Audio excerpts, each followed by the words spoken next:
Board के कक्षा 12वीं के सभी विद्यार्थियों के लिए आज इस वीडियो में इतिहास का मॉडल पेपर फुल सॉल्यूशन के साथ हम कंप्लीट करेंगे। तो आपका जो पेपर है वो 18 फरवरी के दिन होने वाला है। तो किस तरह के आपके क्वेश्चन उसमें रहेंगे, बिना किसी देरी के चलिए हम समझते हैं। तो पहला आपका प्रश्न, सही विकल्प चुनिए। पहला रहेगा, कौन से वंश को उनके मातृ नाम से चिन्हित किया जाता है? तो इसका आंसर आपका रहेगा सातवाहन को वंश के नाम से चिन्हित किया जाता है। अगला है, संस्थाल विद्रोह का नेता कौन था? तो इसका आंसर रहेगा सिंधु माझी। अगला है आपका, हड़प्पा सभ्यता की खोज कब हुई थी? तो हड़प्पा सभ्यता की खोज 1921 ईस्वी में हुई थी। अगला है आपका, कृष्ण देव राय की मृत्यु हुई, तो इनकी जो मृत्यु है वो 1529 ईस्वी में हुई थी। और अगला है, शेख मुइनुद्दीन चिश्ती की दरगाह कहाँ स्थित है? तो ये दरगाह अजमेर में स्थित है। और गौतम बुद्ध का जन्म कहाँ हुआ था? तो गौतम बुद्ध का जो जन्म है वो लुम्बिनी में हुआ था। तो अब बढ़ते हैं हम हमारे अगले प्रश्न की ओर। यहाँ से इंग्लिश मीडियम वाले बच्चों के लिए हम कंप्लीट करेंगे। पहले का सी रहेगा, दूसरे का भी सी रहेगा आपका, तीसरे का आपका ए रहेगा, और जो पांचवा है आपका ए रहेगा। इसमें भी कंप्लीट अच्छे से आपको करना है। और पांचवे का सी रहेगा और छठे का आपका इसमें रहेगा ए वाला। अब चलिए रिक्त स्थान की पूर्ति हम करेंगे। तो पहला आपका जो रिक्त स्थान है, सेंट जॉर्ज किला डेड्डे शहर में स्थित है, तो ये चेन्नई में स्थित है। अगला है, दक्खन विद्रोह डेड्डे जिले से प्रारंभ हुआ, तो कहाँ से? पूना से प्रारंभ हुआ है। अगला आपका रहेगा, 1857 क्रांति का प्रारंभ डेड्डे से हुआ, तो मेरठ से हुआ है।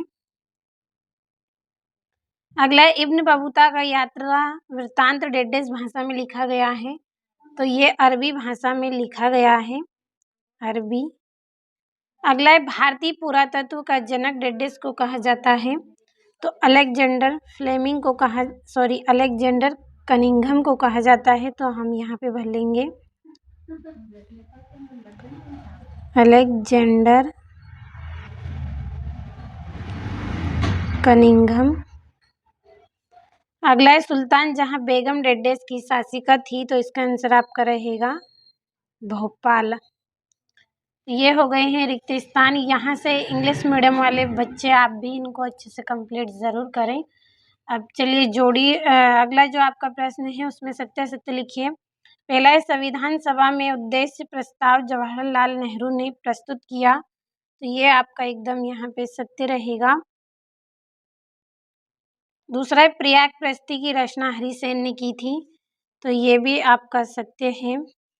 और विजयनगर राज्य का सबसे प्रसिद्ध शासक कृष्ण देव राय था, तो ये भी आपका इसमें सत्य रहेगा।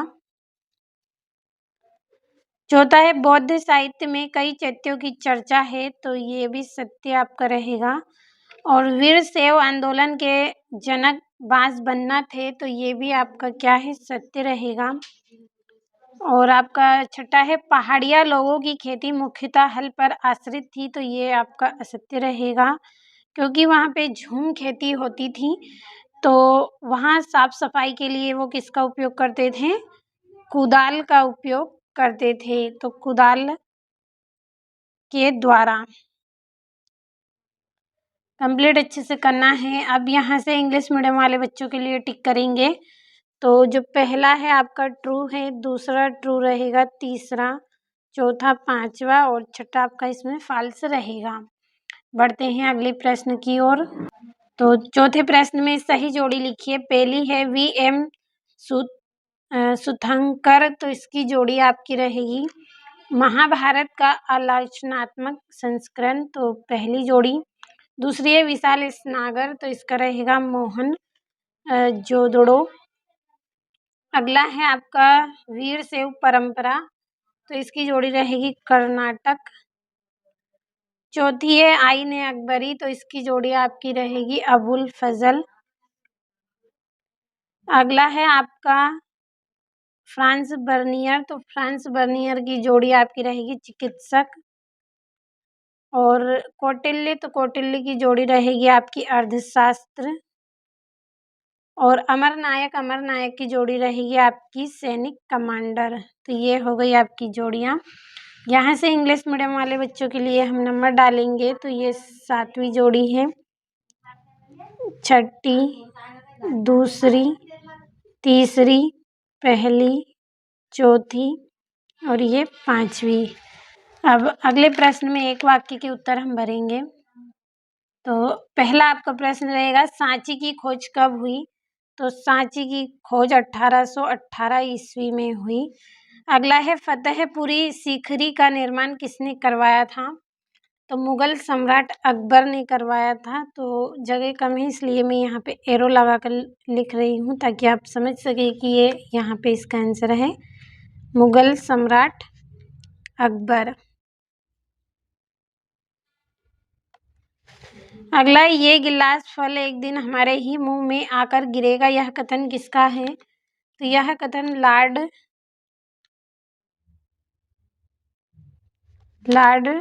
डलहौजी का है।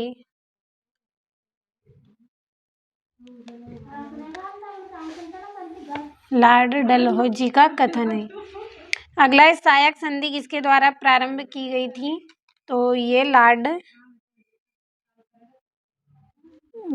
वेल्लीजली के द्वारा प्रारंभ की गई थी। अगला, सिंधु घाटी सभ्यता के कोई 2 प्रमुख स्थलों के नाम लिखिए। तो पहला आपका रहेगा हड़प्पा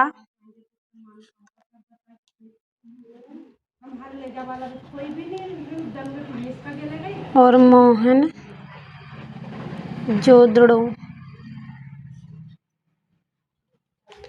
अगला है, कौन मुगल कालीन शहरों का शिविर नगर कहलाता है? तो इसका आंसर आपका रहेगा फ्रांसीसी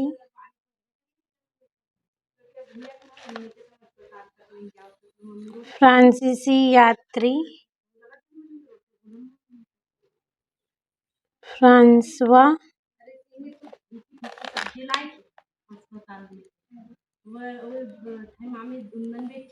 बर्नियर। अगला है, मुगल काल में हासिल किसे कहा जाता था?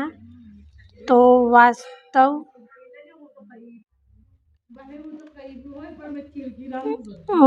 में एकत्र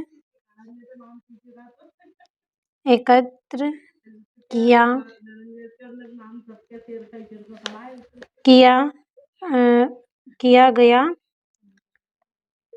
भू राजस्व भू राजस्व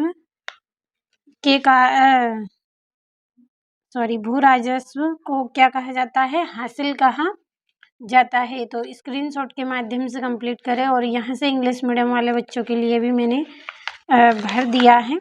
ये इस तरह से स्क्रीनशॉट के माध्यम से आपको कंप्लीट कर लेना है। चलिए बढ़ते हैं अगले प्रश्न की ओर। तो ये यहाँ से 6ठा प्रश्न है। यहाँ से बाकी प्रश्नों का आप अच्छे से स्क्रीनशॉट लें, क्योंकि PDF के द्वारा मैं आपको प्रश्न और आंसर दोनों अच्छे से एक्सप्लेन करूँगी। तो चलिए बढ़ते हैं अगले प्रश्न की ओर। ये यहाँ से 11वां 12वां प्रश्न है।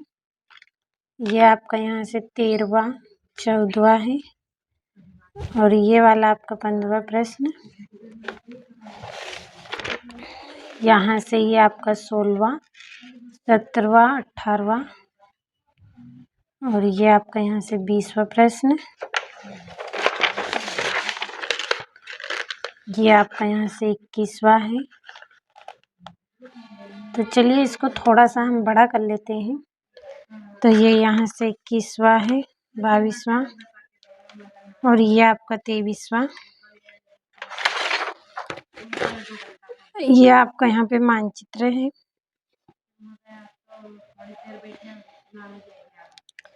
तो चलिए अब हम सॉल्यूशन को पढ़ेंगे। तो ये आपका यहाँ से 6ठा है, फयांस क्या था? फयांस एक प्रकार की चमकीली नीली हरी वस्तु थी जो क्वार्ट्ज, रेत और क्षार से बनाई जाती थी। इसका प्रयोग हड़प्पा सभ्यता में मानकों, ताबीज और सजावटी वस्तुओं के लिए किया जाता था। तो फयांसी क्या है? एक चमकीली नीली हरी वस्तु होती है जो क्वार्ट्ज, रेत और क्षार से बनाई जाती है। किसकी बनी होती है? ये क्वार्ट्ज, रेत और क्षार की बनी होती है और इसका प्रयोग हड़प्पा सभ्यता में मानकों, ताबीज और सजावटी वस्तुओं के लिए किया जाता था। यहाँ से आपका अथवा रहेगा हड़प्पा सभ्यता के लोगों के शिल्प कार्यों के नाम। तो पहला है मिट्टी के बर्तन बनाना, मन का निर्माण, धातु शिल्प, मोहर निर्माण और वस्त्र निर्माण। तो हड़प्पा सभ्यता के लोगों को ये शिल्प कार्य मिट्टी के बर्तन बनाना, मानका का निर्माण करना, धातु शिल्प और मोहर निर्माण और वस्तु का निर्माण। अब हम अगले प्रश्न की ओर बढ़ेंगे।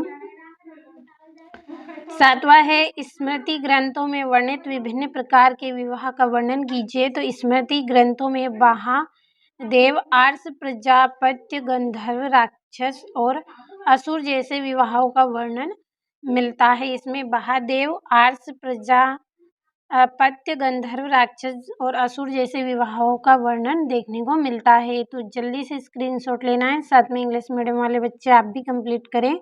यहाँ से अथवा रहेगा महाभारत के प्रमुख विषय पर प्रकाश डालिए। तो महाभारत का मुख्य विषय धर्म और अधर्म का संघर्ष, कर्तव्य, न्याय और मानव जीवन के नैतिक मूल्य हैं।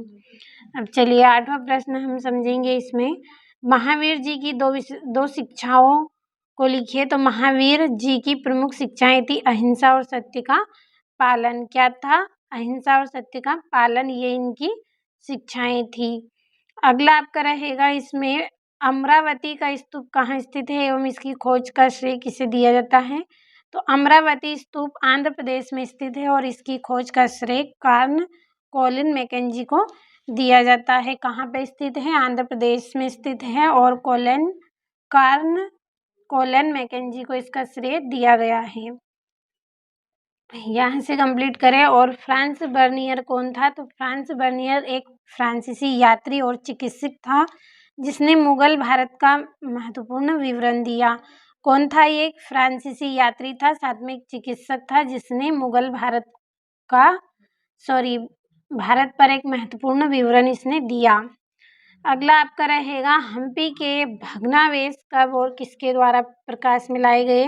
हम्पी के भग्नावशेष 19वीं शताब्दी में कर्नल कॉलिन मैकेंजी के द्वारा प्रकाश में लाया गया।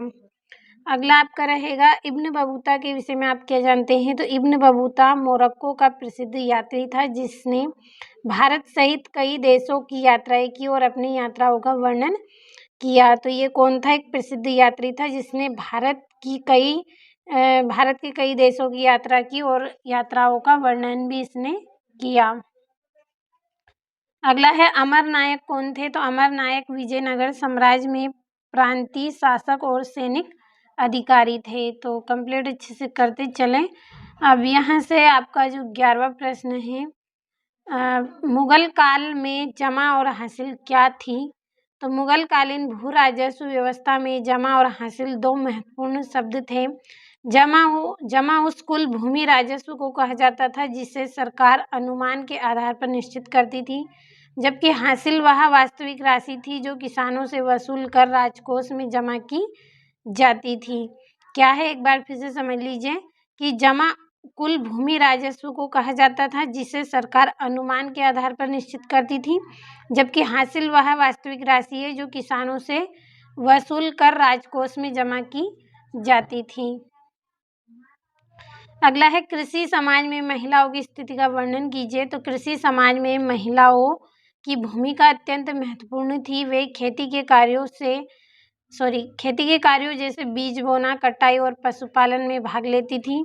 इसके बावजूद सामाजिक और आर्थिक दृष्टि से उनकी स्थिति कमजोर थी और उन्हें भूमि स्वामित्व जैसे अधिकार सीमित रूप से ही प्राप्त थे। तो जो महिलाएं हैं उनकी बहुत ही महत्वपूर्ण भूमिका रही है खेती के कार्यों में। बीज बोना, काटना, पशुपालन, पशुओं को पालने में ये भागीदारी लेती थी। इसके बाद भी सामाजिक और आर्थिक दृष्टि से उनकी जो स्थिति थी वो कैसी थी? कमजोर थी और भूमि में इनका जो अधिकार था वो सीमित ही रहता था। अब हम 12वां प्रश्न पढ़ेंगे। पहाड़िया कौन थे? तो पहाड़िया एक आदिवासी समुदाय था जो राजमहल की पहाड़ियों में निवास करता था। ये लोग शिकार, संग्रह और झूम खेती पर निर्भर थे तथा बाहरी लोगों के हस्तक्षेप का ये विरोध करते थे। तो जो पहाड़ियों में जो लोग रहते हैं वो क्या है? आदिवासी समुदाय है। एक आदिवासी लोगों का समुदाय है जो राजमहल की पहाड़ियों में निवास करते हैं, यानी कि रहता था। और ये लोग शिकार, संग्रह और झूम खेती पर निर्भर करते थे और बाहर के लोग जब इनके इलाके में हस्तक्षेप करते हैं तो ये उनको रोकते हैं। बढ़ते हैं अगले प्रश्न की ओर। तो यहाँ से इंग्लिश मीडियम वाले बच्चे आपको अच्छे से कंप्लीट करना है। और ये आपका जोतदार कौन थे? तो जोतदार ग्रामीण समाज के प्रभावशाली बड़े भूमिधर थे। इनके पास विस्तृत यानी कि बड़ी भूमि होती थी और ये किसानों से लागन वसूल करते थे। गांव की आर्थिक और सामाजिक व्यवस्था पर इनका महत्वपूर्ण नियंत्रण था। तो ये क्या थे? जोतदार समाज के एक प्रभावशाली बड़े भूमिदार थे। इनके पास विस्तृत भूमि थी और किसानों से ये लगान वसूल करते थे और गांव की आर्थिक सामाजिक व्यवस्था पर इनका महत्वपूर्ण नियंत्रण रहता था। 13वां है, अवध का अंतिम नवाब कौन था? उन्हें अपने पद से कब हटाया गया? तो अवध के अंतिम नवाब वाजिद अली शाह थे। अंग्रेजों ने कुशासन का आरोप लगाकर उन्हें 1856 ईस्वी में पद से हटा दिया और अवध को ब्रिटिश साम्राज्य में मिला लिया। तो कौन थे ये?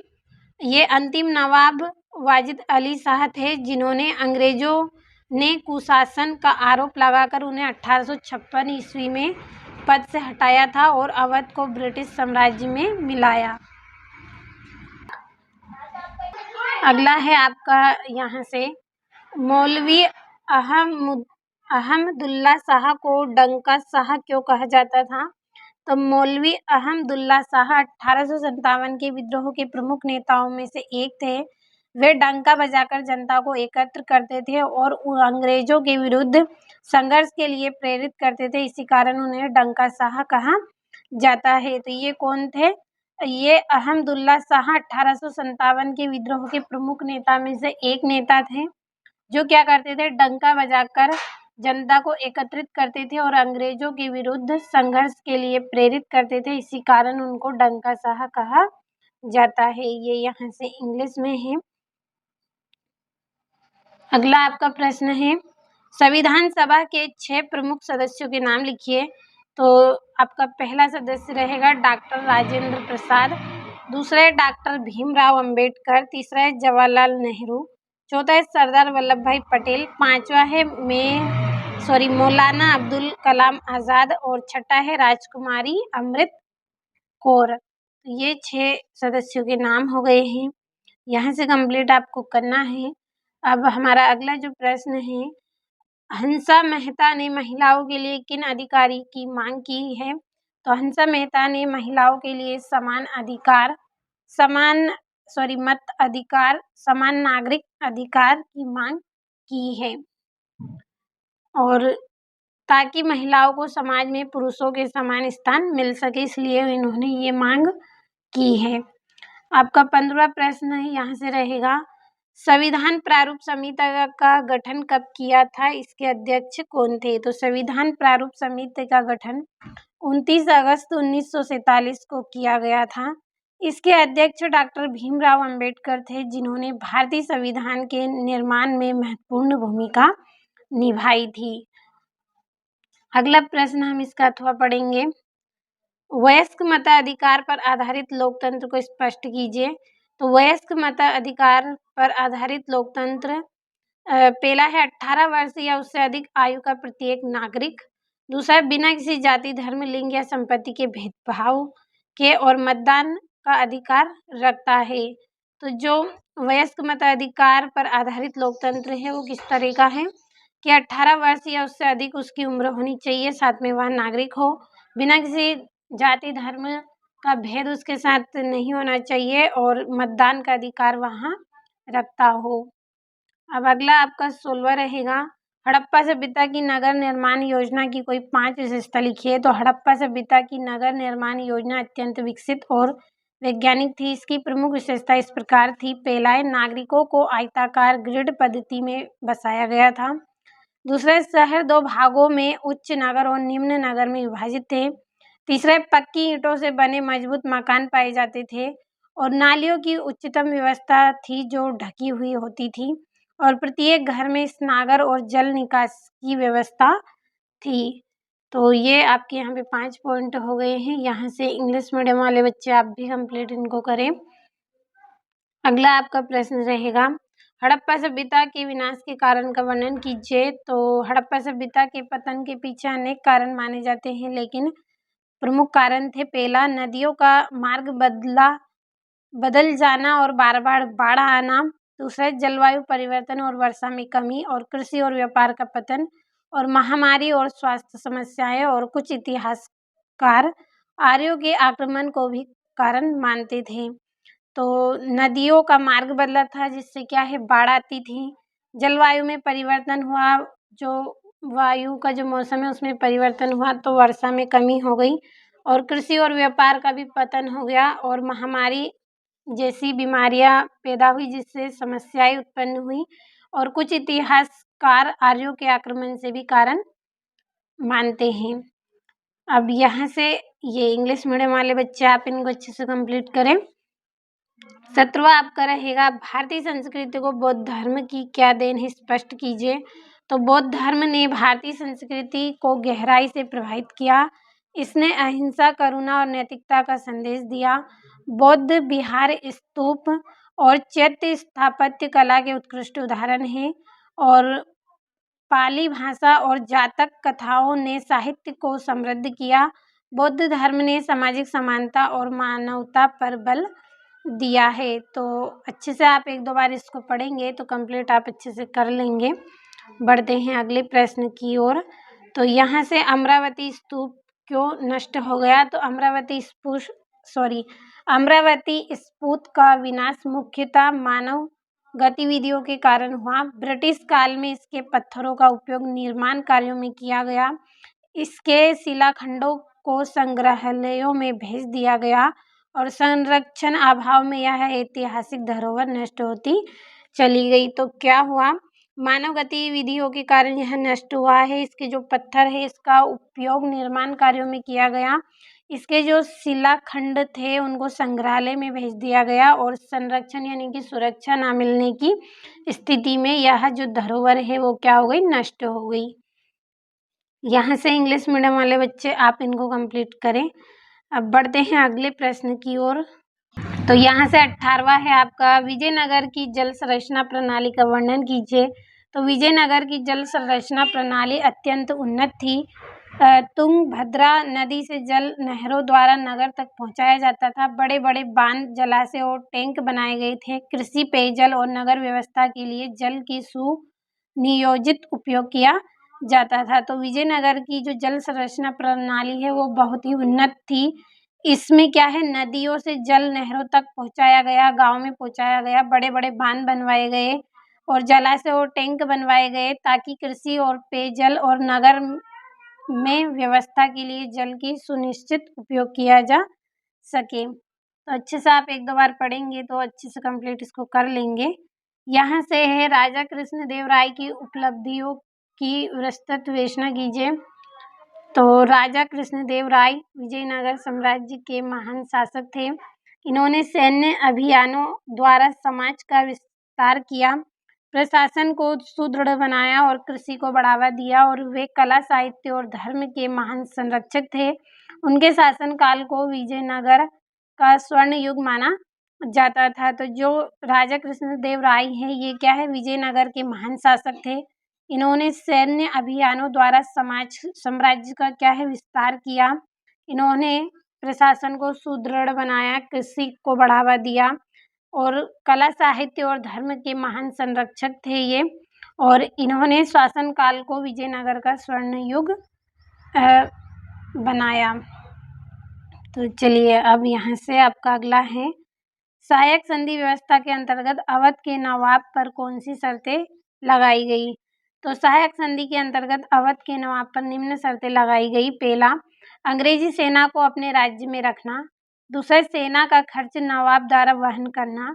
तीसरा, स्वतंत्र विदेश नीति का अधिकार छोड़ना और अंग्रेजों के बिना किसी युद्ध में भाग लेना। तो क्या क्या किया था? अंग्रेजी सेना को अपने राज्य में रखना है, सेना का खर्चा भी इनको ही उठाना है, स्वतंत्र विदेश नीति का अधिकार छोड़ना है और अंग्रेज के बिना किसी युद्ध में भाग नहीं लेना है। तो ये इंग्लिश मीडियम वाले बच्चों के लिए है। अब चलिए अगला प्रश्न हम पढ़ेंगे। 1857 के विद्रोह की असफलता के कारण की विवेचना आप कीजिए। तो 1857 का विद्रोह अनेक कारणों से असफल हुआ। विद्रोहियों में एकता और संगठन का अभाव था, आधुनिक हथियारों की कमी थी, नेतृत्व कमजोर था और अंग्रेज की सैन्य शक्ति अधिक थी। इसके अतिरिक्त शिक्षित वर्ग और बड़े राजाओं का समर्थन नहीं मिला। तो क्या क्या था? देखिए, इसमें एकता और संगठन का अभाव था, हथियार भी नहीं थे, हथियार की कमी थी, इनका जो नेतृत्व था वो कमजोर था, इनकी जो सैन्य शक्ति थी वो अधिक थी। इसके अतिरिक्त शिक्षित वर्ग बड़े राजाओं के समर्थन में बड़े राजाओं का समर्थन इनको नहीं मिला, तो इस कारण से ये असफल हो गया। अब यहाँ से आपका 20वां है, अभिलेख साक्ष्यों की सीमाओं का वर्णन कीजिए। तो रस अभिलेख साक्ष्य इतिहास के महत्वपूर्ण स्रोत है, किंतु इनकी कुछ सीमाएं भी हैं। पहला, वे प्रायः शासकों की प्रशंसा में लिखे गए होते हैं। दूसरा, सामान्य जनता के लिए जीवन का उल्लेख कम मिलता है। तीसरा, कई अभिलेख अधूरे या क्षतिग्रस्त हैं और इनमें पक्षपात और अतिशयोक्ति पाई जाती है। तो यहाँ से कंप्लीट अच्छे से आप करें। और आपका अगला है, अशोक के धम्म की प्रमुख विशेषता लिखिए। तो अशोक के धम्म की प्रमुख विशेषता थी अहिंसा और करुणा पर बल, माता पिता और बड़ों का सम्मान, सभी धर्मों के प्रति सहिष्णुता और नैतिक आचरण और सदाचार का पालन। तो क्या है? अहिंसा और करुणा पर बल दिया गया था, माता और पिता बड़ों का सम्मान, सभी धर्मों के प्रति सहिष्णुता और नैतिक आचरण और सदाचार का पालन। तो ये इंग्लिश मीडियम वाले बच्चे आप भी कंप्लीट अच्छे से करें। और यहाँ से आपका 21वां है, तो ये यहाँ से आपका 21वां प्रश्न है। अच्छे से आप स्क्रीनशॉट लीजिए और कंप्लीट अच्छे से आपको करना है यहाँ से। और ये आपका यहाँ से इंग्लिश मीडियम वाले बच्चों के लिए है। और ये आपका यहाँ से 22वां प्रश्न है। तो आप अच्छे से पढ़ लीजिएगा इनको और कंप्लीट आप कर लीजिएगा। ये यहाँ से चलिए अगले प्रश्न की ओर हम बढ़ेंगे। तो ये आपके पूरे यहाँ पे प्रश्न हो गए हैं, अच्छे से कंप्लीट करना है। और मैं आपको इतिहास का सेट भी इसी तरह से फुल सॉल्यूशन के साथ दूंगी, तो अच्छे से आप उसको भी कंप्लीट करें। और यदि आपको नोटिफिकेशन नहीं मिलती है तो चैनल पर आप जाएं और प्लेलिस्ट में आपको पूरे वीडियो मिलेंगे, तो प्लेलिस्ट को आप चेक करते रहें।